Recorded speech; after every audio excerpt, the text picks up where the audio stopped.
All right, so what I want to do is I want to go over. Actually, it's an advanced thing, but I think it can be very, very useful to pet owners, right? The biggest problem that I see a lot with these dogs, or one of the biggest problems, is a lack of engagement. I don't know which way I'm fucking talking here, but anyway, the dog's looking around, they're not paying attention to you, and they're a mess. And this one, it's a huge problem for him. He's got some basically mostly fear-related issues, and when he's disengaged, he gets in trouble. He starts being non-compliant, and he's beautiful in low distraction environments. I mean, like sublime, but it's just, please don't. So anyway, this is a drill that can help you a lot, and it's fairly simple. Now, to do this, perfectly well, it's a whole elaborate process, but you can do this as simply as set up a mirror on your door before you go out. And what you want to do is, it helps a lot with lure fading and with getting them to look at you, not follow your hand around mindlessly. It creates an active dog. The dog's actively trying to solve the puzzle and do the thing that he has to do to get the reward. He's trying to figure it out on his own, as opposed to, it's like a parent giving their kid the answers to the test. Or like, you ever see a parent with a kid, and like the kid's meeting someone new, and like, what do you say now, little Billy? And they fucking put the words in the kid's mouth, and the kid never learns how to do things on his own. It's like, that's what handler dependency is a lot like. It's like, you're just following your movement around aimlessly, instead of, so you have an active handler, reactive dog. When a dog isn't being given cues, physical cues, and just responds to verbal, that's a dog that's doing with purpose and really, truly understands. So this is a drill that can help promote that, but really it's a drill for engagement. So what I want to do is work on this now. A key thing with a pet too, you got to get them comfortable working close to a wall. And when you start this, you want to reward a lot for the behavior you're trying to capture. In this case, it's going to be upward focus of the dog, okay? Cairo, get over here, big guy. So we got to use a wall with this drill. And we want to promote and condition in the dog being right next to you and heel. That's really important, right? So start like this, and we've already done this, and we've faded the lure with him, but I'll demo real quick. And this, it works better with a clicker. It's a little bit more precise, the timing, I think, as far as the marker goes. I'm not going to explain what markers are right now. If you don't know, there are plenty of videos. It's easy. Come here, big guy. No, Kyra, come on. Get out of that. Get out of that trash. All right, so you're going to want to start just like this, and you lure him in really tight. And when you reward, you've got to get that head facing upward. Okay?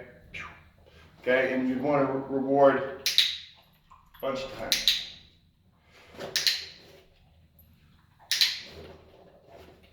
Okay, click, then reward. Click, then reward. We start off like that. Okay, you do maybe 3 sets of 5. We're going to get him in real tight. And what I want to see, he's a little bit further along, but you build that sequentially. Oops.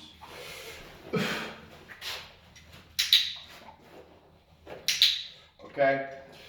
And here's what the mirror does, is it allows you to see. I have to move this so I can see a little bit better from my angle. I'm trying to film and do this at the same time. It's not easy. Oh, for fuck's sake. So, if I can capture this, it's a really good visual to get to be. Here we go. Let me try it now. Okay, good. Can I see him? Good. So I'm going to actually hold the food in my hand. Once he looks at me, yes. All right. See that? So I even had it in my hand, and once he gave me a look toward me, and the reason we're using the mirror, if that's not immediately obvious, is so I can look at him without looking at him, okay? You understand? I'm not looking down at him, which is, again, it's another physical cue to give to the dog.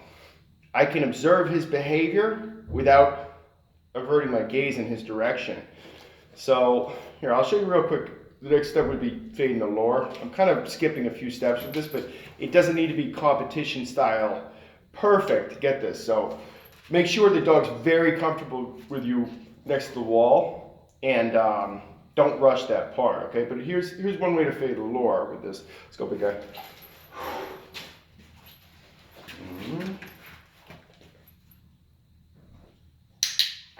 Okay, I'll take it out. I'm gonna feed. Okay, he comes back. Oh. Okay, see that? So he didn't go with my hand the second time, and I clicked and rewarded. Now you could do it a little different. You could go like this. Here, then he didn't go, and then so beat him to it. So.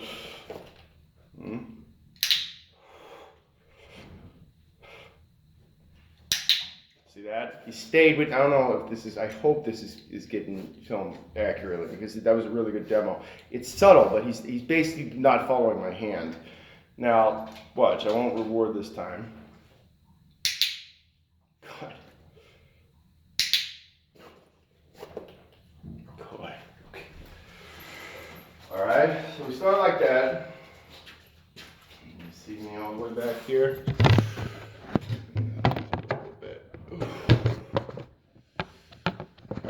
Be my cameraman, buddy. I need one. Let's try that.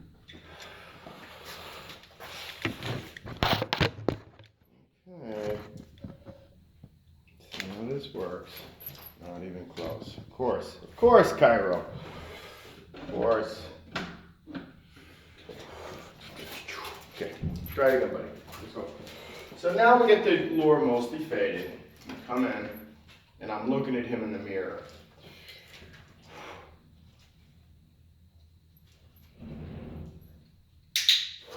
See how he's looking at me and he's trying to figure it out? What do I got to do? What does he want? He moved forward a little bit. He was a little too far back. And I don't know if you can see my face, but you got to keep your posture proper.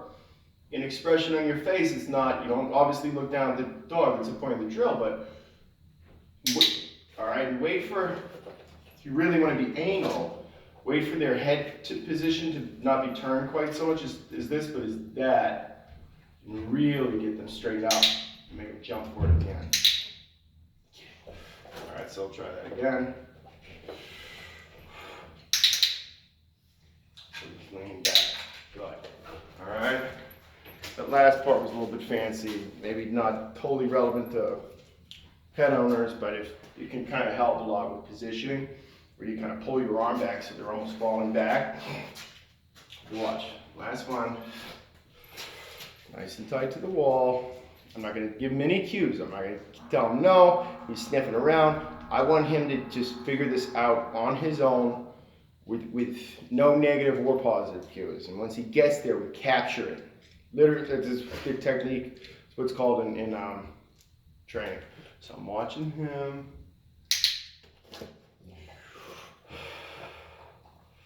Put a little pressure on him.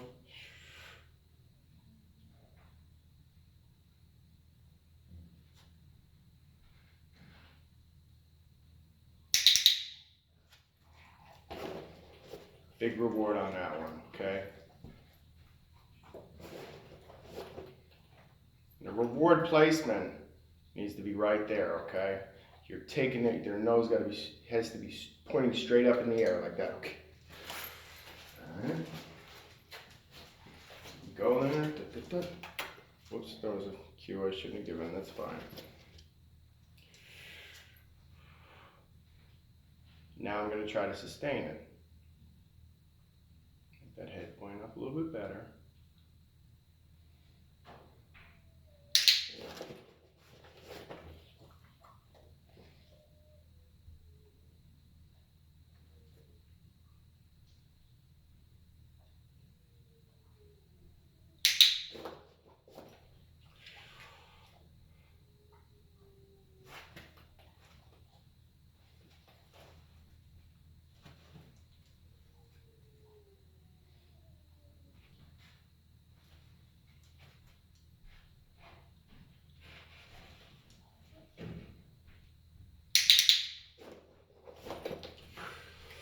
Okay, that's it. I hope that came out. I'll try doing one with Dewey because I started doing one with him too. But why do this? I feel weird. The point of it is, with a pet, right? It's very, very simple. Get them looking at you. If you can control the dog's visuals and you can get them to pay attention to you, they're not gonna fuck off and go chase a bike or a fucking motor scooter like he is, like a bozo. You get them into you, and they aren't being manipulated into position. There's crisper understanding with capturing. Now, you got to be more patient with it, and you really shouldn't involve any negative. But when they get it, and then you start doing it randomly, you start being stingier and stingier with the reward, okay? And you demand more and more out of them. But you can do this at the beginning of a walk for just a minute or two, you know, and especially once they're good at it.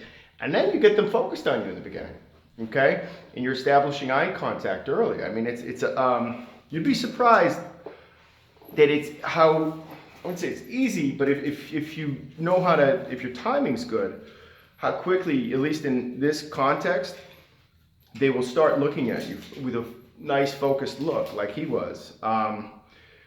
So work on it, and look, at minimum, it's a great way to just start the walk, okay? A dog that is focusing on you and is engaged is just, everything else is easy after that. So this is a really good technique, and it's a great way. You can apply this in a lot of different areas, but a mirror is a great way to create an active dog generally, abandon lures quickly, and get the dog to capture exactly the behavior you want out of the dog without looking at them. And they're looking at you like, what do I gotta do next, coach? So simple trick, and look, it's not a huge investment. You just take a shitty mirror, just get a nice one.